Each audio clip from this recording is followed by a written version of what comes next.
Hi hello all. നമ്മൾ autism awareness മന്തിലാണ് ആയിരിക്കുന്നത്. April month ഓട്ടിസത്തെക്കുറിച്ച് അറിയാനായിട്ട് മനസ്സിലാക്കാനായിട്ടുള്ള മാസമാണ്. April 2 world autism awareness day ആണ്. ഓട്ടിസം എന്ന് കേൾക്കുമ്പം ഇപ്പോഴും നമ്മൾ കുറച്ച് ഭയത്തോടു കൂടിയാണ് അതിനെ കാണുന്നത്. ആ ഭയമൊക്കെ മാറി അതെന്താണെന്ന് മനസ്സിലാക്കാനും അത്തരത്തിലുള്ള സമൂഹത്തിലെ ഡെവലപ്മെൻറ്റൽ ഇഷ്യൂ ഉള്ള ഓട്ടിസ്റ്റിക് ആയിട്ടുള്ള കിഡ്സിനെയും ഓട്ടിസ്റ്റിക് ആയിട്ടുള്ള പേഴ്സൺസിനെയും കുറച്ചും കൂടെ നമ്മൾ സമൂഹവുമായിട്ട് ചേർത്ത് പിടിക്കേണ്ടത് എങ്ങനെയാണെന്നും മനസ്സിലാക്കാനുള്ള ഈ മാസത്തിൽ തന്നെ ആദർശ് ചാരിറ്റബിൾ ട്രസ്റ്റിലേക്ക് വരാനായിട്ട് എനിക്ക് സാധിച്ചതിൽ ഒത്തിരി സന്തോഷമുണ്ട്. ഇത് പ്രത്യേകിച്ചും ഓട്ടിസ്റ്റിക് ആയിട്ടുള്ള കുട്ടികൾക്കും മറ്റ് ഡിസബിലിറ്റീസ് ഉള്ള കുട്ടികൾക്കും ഒരു വളരെ നല്ല റീഹാബ് കൊടുക്കുന്ന സെൻ്ററാണ്. അപ്പോൾ ഈ സെൻ്ററിൻ്റെ വിശേഷങ്ങളിലൂടെയാണ് ഇന്നത്തെ നമ്മുടെ വ്ളോഗ് പോകുന്നത്. നിങ്ങളെല്ലാവരും ഇത് കണ്ട് ഓട്ടിസം എന്താണെന്നും അത്തരത്തിലുള്ള പേരൻസ് അവർക്ക് എങ്ങനെയാണ് ഇതിനെ നേരിടാൻ സാധിക്കുന്നതെന്നും അതിൻ്റെ പ്രവർത്തനങ്ങളും ഒക്കെ നമുക്കിന്ന് കണ്ട് മനസ്സിലാക്കാം. അപ്പോൾ ഇവിടുത്തെ സ്റ്റുഡൻസും പേരൻസും ടീച്ചേഴ്സും സ്റ്റാഫ്സും ഒക്കെ നമ്മുടെ കൂടെയുണ്ട്. നമ്മൾ പോവല്ലേ? Good afternoon every one. Thank you. നമുക്ക് എല്ലാവർക്കും അറിയുന്ന പോലെ ഏപ്രിൽ ഓട്ടിസം അവെയർനെസ് മന്താണ് അല്ലേ. അപ്പോൾ നമുക്ക് വേണ്ടി ഇന്ന് ക്ലാസ് എടുക്കാൻ വന്നിരിക്കുന്നത് ആത്മാ ഒരു ഓർഗനൈസേഷൻ്റെ സ്റ്റാഫിലാണ് വന്നിരിക്കുന്നത്. ആത്മയുടെ ചെയർപേഴ്സണായ ഡോക്ടർ സിജിയ മാമിനെ ഞാൻ ഏറ്റവും സ്നേഹപൂർവ്വം ആദർശിലേക്ക് സ്വാഗതം ചെയ്യുന്നു. മാമിൻ്റെ ഒപ്പം ആ ഓർഗനൈസേഷനിലുള്ള മറ്റ് സ്റ്റാഫുകളുണ്ട്. അവരെയും ഞാൻ ഈ വേദിയിലേക്ക് ഹാർദവമായി സ്വാഗതം ചെയ്യുന്നു. Thank you. എനിക്ക് എല്ലാവരും നിങ്ങളെ കാണുമ്പോൾ ഒത്തിരി സന്തോഷമുണ്ട്. ഫസ്റ്റ് ഓഫ് ഓൾ എനിക്ക് പ്രത്യേകിച്ച് ആത്മയ്ക്ക് ഇങ്ങനെ ഒരു അവസരം തന്ന ആദർശ് ചാരിറ്റബിൾ ട്രസ്റ്റിനോടുള്ള എല്ലാ നന്ദിയും സ്നേഹവും അറിയിക്കുന്നു. ഇവിടെ വരുമ്പോൾ തന്നെ മനസ്സിലാവുന്നുണ്ട് ഇവിടെ എത്രത്തോളം ഒരു സർവീസാണ് തരുന്നതെന്ന് നിങ്ങളുടെ ഫേസിൽ നിന്ന് മനസ്സിലാവുന്നു. ബിക്കോസ് ഞാനും ഇങ്ങനത്തുള്ള പേരൻസിനെ കാണാറുണ്ട്. നമ്മൾ ഇത്രയും സിവിയർ ആയിട്ടുള്ള കേസസ് അല്ലെങ്കിൽ ഒരു ഇൻപേഷ്യൻ കെയർ ഇല്ല നമുക്ക്. നമ്മൾ കൂടുതലും ഓൺലൈൻ കെയറൊക്കെയാണ് കൊടുക്കുന്നത്. അപ്പോൾ ഞാൻ പല സ്പെഷ്യൽ കിഡ്സിൻ്റെ പേരൻസിനെ കാണുമ്പോൾ ഞാൻ പേരൻസിനോട് പറയാറുണ്ട്, you people are really gifted. ഒളിമ്പിക്സിൽ ഏറ്റവും കൂടുതൽ മെഡലുകൾ വാങ്ങുന്നത് ആരൊക്കെയാണ്? ജപ്പാനും ചൈന അല്ലേ? അവർ ട്രെയിനിങ് സ്റ്റാർട്ട് ചെയ്യുന്നത് ഏത് പ്രായത്തിലാണെന്ന് നിങ്ങൾക്ക് പറയാം. Especially swimming, gymnastics. 3 മാസം തൊട്ട് ജനിച്ച് 3 മാസമാവുന്ന കുഞ്ഞുങ്ങളെ സ്വിമ്മിങ് പ്രാക്ടീസ് തുടങ്ങും.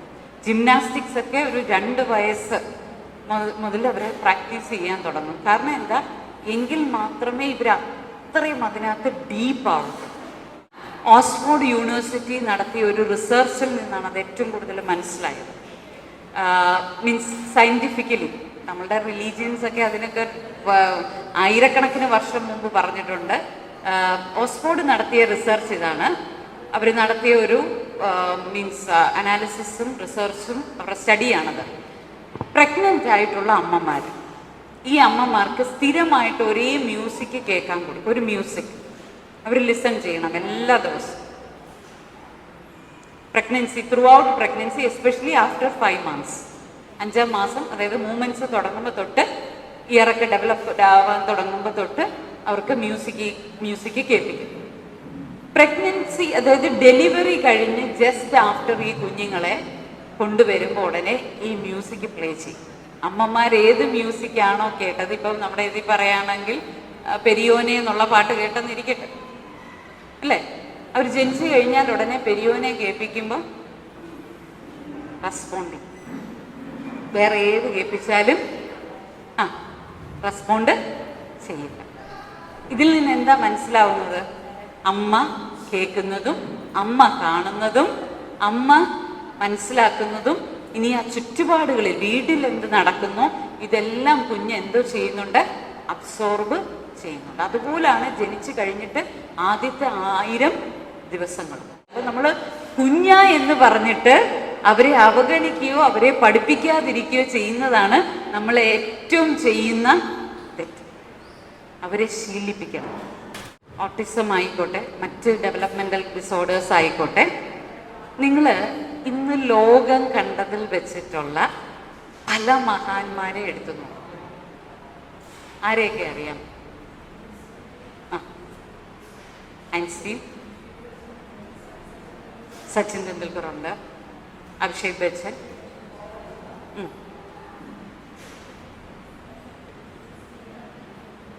ഇപ്പോഴത്തെ വേൾഡിലെ ഏറ്റവും വെൽത്തിയസ്റ്റ് പേഴ്സൺ ആരാ? വെൽത്തിയസ്റ്റ് പേഴ്സൺ, സമ്പന്നൻ, നമ്പർ 1, വേൾഡിലെ നമ്പർ 1 ടെസ്ല എന്ന് കേട്ടിട്ടുണ്ടോ? ടെസ്ല, എലോൺ മസ്ക് എന്ന് പറയും. എലോൺ മസ്ക് ഒരു ഓട്ടിസ്റ്റിക് ആയിരുന്നു. ലോകം കണ്ടതിൽ വെച്ചിട്ട് ഇന്നും മൊസാർട്ടിന്റെ ഒരു മ്യൂസിക്കൽ കോമ്പസിഷൻ നമുക്കൊന്ന് പഠിച്ചെടുക്കണമെങ്കിൽ, മീൻസ് ഒരു മ്യൂസിക് ടാലന്റഡ് ആയിട്ടുള്ള ഒരാൾ പഠിച്ചെടുക്കണമെങ്കിൽ പോലും ഒരു പീസ് പഠിച്ചെടുക്കാൻ 6 മാസമൊക്കെ സമയമെടുക്കും. മൊസാർട്ട് ഒരു ഓട്ടിസ്റ്റിക് ആയിട്ടുള്ള ആളായിരുന്നു. എല്ലാ ഫീൽഡിൽ നിന്നും ഇപ്പൊ സൈക്കോളജിസ്റ്റ് കാറൽ ജങ് എന്ന് പറയുന്ന ഒരു സൈക്കോളജിസ്റ്റ് ഓട്ടിസ്റ്റിക് ആയിട്ടുള്ള ആളായിരുന്നു.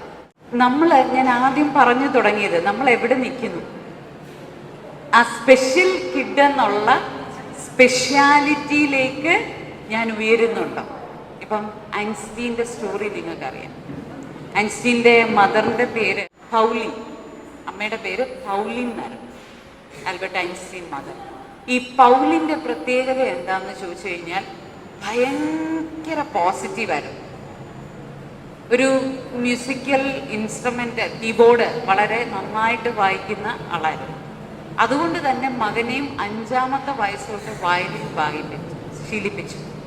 അപ്പം ഞാൻ ഈ മ്യൂസിക്കൽ ഇൻസ്ട്രുമെൻറ്റ്സ് വായിക്കുന്നു, അല്ലെങ്കിൽ അതൊക്കെ അതിൻ്റെ ഒരു ഇമ്പോർട്ടൻസ് എന്താണെന്ന് പറഞ്ഞാൽ, എനിക്കിപ്പം നിങ്ങളോട് ചോദിക്കാനുള്ളൊരു കാര്യം, ഇതിൽ എത്ര പേർക്ക് എന്തെങ്കിലും നിങ്ങളുടേതായിട്ടുള്ള നല്ല ഒരു എന്തൂസിയാസ്റ്റിക് ആയിട്ടുള്ളൊരു ഏരിയ ഉണ്ട്? കുക്ക് ചെയ്യും, വെരി ഗുഡ്. അത് ചെയ്യുമ്പം, അത് ചെയ്ത് കഴിയുമ്പോഴത്തേനെ ഭയങ്കര ഒരു റിലാക്സേഷനാണ്. ക്രാഫ്റ്റ് ചെയ്യും, വെരി ഗുഡ്. എന്നോടൊരു പെങ്കൊച്ച് പറഞ്ഞ അവള്, എനിക്ക് സ്ട്രെസ് വരുമ്പം ഞാൻ കുപ്പി പറക്കുമെന്ന്. ഞാൻ ഒന്നുകൂടെ ചോദിച്ചു, എന്ത് ഇനി വല്ല അടിച്ചിട്ട് അങ്ങനെ, ഇപ്പോഴത്തെ കാലമല്ലേ, കുപ്പി പറക്കും. ഞാൻ ചോദിച്ചു, എന്ത് കുപ്പി പറക്കുന്നേ? Bottle art. ഞാൻ എവിടെങ്കിലും ഒക്കെ നടന്ന് കുറച്ച് ബോട്ടിൽ പറക്കി കഴിഞ്ഞ് അത് ആർട്ട് ചെയ്ത് കഴിയുമ്പോൾ എൻ്റെ ആ സ്ട്രെസ്സും ടെൻഷനും ഒക്കെ എങ്ങോട്ട് പോയെന്ന് അറിയില്ല. അതുപോലെ തന്നെ വേറൊരു ഗ്രൂപ്പ് ഞാൻ കണ്ടതാണ്, അവർക്കൊരു ക്ലാസ് എടുക്കാനൊക്കെ എന്നെ വിളിച്ച്. ആ ഗ്രൂപ്പിൻ്റെ പേരെന്താണെന്നറിയാമോ? കുത്തിക്കുറിക്കാനൊരിടം. അവരുടെ പേരാ കുത്തിക്കുറിക്കാനൊരിടം. ചിലരങ്ങനെ ആരോടും പറയാനൊന്നും താല്പര്യമില്ല. നമുക്ക് എവിടെയെങ്കിലും ഒന്ന് കുത്തിക്കുറിച്ച് വെക്കുമ്പോൾ അതിനെ കവിതയെന്നോ കഥയെന്നോ എന്തെങ്കിലുമൊക്കെ വിളിക്കാം. അവർക്കതൊന്നും ഒരു വിഷയമല്ല. അവരെല്ലാവരും അവർക്ക് തോന്നുന്നതൊക്കെ ഇങ്ങോട്ട് എഴുതിയിട്ട് പോസ്റ്റ് ചെയ്യും. കാരണം അത് ചെയ്ത് കഴിയുമ്പം ഇറ്റ്സ് സംതിങ് ക്രിയേറ്റീവ് അല്ലേ? അത് ചെയ്ത് കഴിയുമ്പോഴത്തേന് നമുക്കൊരു ആശ്വാസമാണ്. പക്ഷെ ഇന്നത്തെ പ്രശ്നം എന്താണെന്നറിയാമോ? അതാണ് ഞാൻ നിങ്ങളോട് പറയുന്നത്. നിങ്ങളൊരു പോയിന്റായിട്ട് തന്നെ അത് ഓർക്കണം. ലുക്ക് ഇൻ ടു റെസ്പെക്റ്റീവ് എന്ന് പറയും. അതായത് നമ്മൾ നമ്മളെയും കൂടെ കാര്യമായിട്ട് പരിഗണിക്കണം. നല്ല അമ്മയാവണം. പക്ഷെ നല്ല അമ്മയാവണമെങ്കിൽ നല്ല മനുഷ്യനാവണം. എങ്ങനെയാണ് നല്ല മനുഷ്യനാവുന്നത്? രാവിലെ ഉണരുന്നു, ബ്രേക്ക്ഫാസ്റ്റ് ഉണ്ടാക്കുന്നു, കൊടുക്കുന്നു, അത് കഴിയുമ്പോൾ ലഞ്ചാവുന്നു, ലഞ്ച് കഴിക്കുന്നു, ഡിന്നർ കഴിക്കുന്നു, അതിൻ്റെ ഇടയിൽ എന്തൊക്കെയോ ചെയ്യുന്നു, ഉറങ്ങുന്നു. നമ്മളുടെ എല്ലാവരുടെയും ഉള്ളിൽ ഒരു ഗ്രേറ്റ്നെസ് ഉണ്ട്. ഒരു ഗ്രേറ്റ്നെസ് എങ്കിലും ഇല്ലാത്ത ആരുമില്ല. ചിലർക്കത് മീൻകറി വെക്കാനായിരിക്കും, നല്ല മീൻകറി. ഇപ്പം ടീച്ചർ പറഞ്ഞ പോലെ നന്നായിട്ട് കുക്ക് ചെയ്യാനായിരിക്കും ഒരു മീൻകറി. ചിലർക്ക് ചായ ഇടാനായിരിക്കും, ചിലർക്ക് മറ്റുള്ളവരെ ലിസൺ ചെയ്യാനായിരിക്കും, നന്നായിട്ട് ലിസൺ ചെയ്യാൻ. ചിലർക്ക് സാരി ഉടുപ്പിക്കാനായിരിക്കും, ചിലർക്ക് മേക്കപ്പ് ഇടാനായിരിക്കും, ചിലർക്ക് ആരുടെയെങ്കിലും ഒരു കയ്യിൽ ഇങ്ങനെ ഒന്ന് പിടിച്ച് ഹോൾഡ് ചെയ്ത് സമാധാനിപ്പിക്കാനായിരിക്കും. ഇങ്ങനെ ഒരുപാട് ഗ്രേറ്റ്നെസ് നമ്മുടെ ഉള്ളിലുണ്ട്. എനിക്ക് നിങ്ങളോട് ചോദിക്കാനുള്ളത്, നിങ്ങൾ കുഞ്ഞുങ്ങൾക്ക് കെയർ കൊടുക്കുന്നുണ്ട്, കുഞ്ഞുങ്ങളെ കരുതണം. പക്ഷേ നിങ്ങളെ അതിൻ്റെ ഇടയിൽ മറന്നുപോയോ? ശ്രദ്ധിക്കാറുണ്ട്.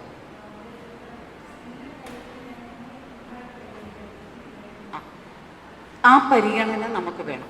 എല്ലാ ദിവസവും കുഞ്ഞിൻ്റെ ഹസ്ബൻഡിൻ്റെയും ഇഷ്ടത്തിനനുസരിച്ചുള്ള കറി മാത്രം ഉണ്ടാക്കണ്ട. ഒരു ദിവസം നമ്മുടെ ഇഷ്ടവും കൂടെ നോക്കാം. കാരണം നമ്മൾ നോക്കില്ല, കാരണം പരാതി കേൾക്കണ്ടല്ലോ, നമ്മൾ ഏറ്റവും ഇതായിട്ട്.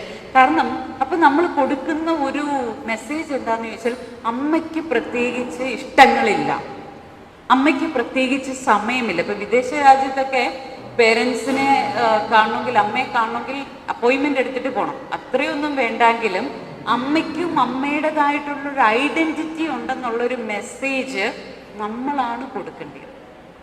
ഇല്ലെങ്കിൽ എന്താണെന്നറിയാമോ, നമ്മളുടെ സെൽഫ് നഷ്ടപ്പെട്ടു പോകും.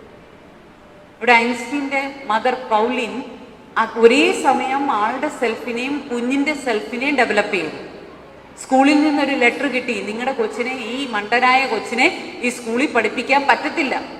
അമ്മ അതിനെ എങ്ങനെ ഇന്റർപ്രറ്റ് ചെയ്തത്? ഐൻസ്റ്റീനോട് പറഞ്ഞത്, മോനെ, നിന്നെപ്പോലെ ഇന്റലിജന്റ് ആയിട്ടുള്ള കുഞ്ഞുങ്ങളെ പഠിപ്പിക്കത്തക്ക രീതിയിലുള്ള ഏബിൾ ആയിട്ടുള്ള ടീച്ചേഴ്സ് ആ സ്കൂളിലില്ല.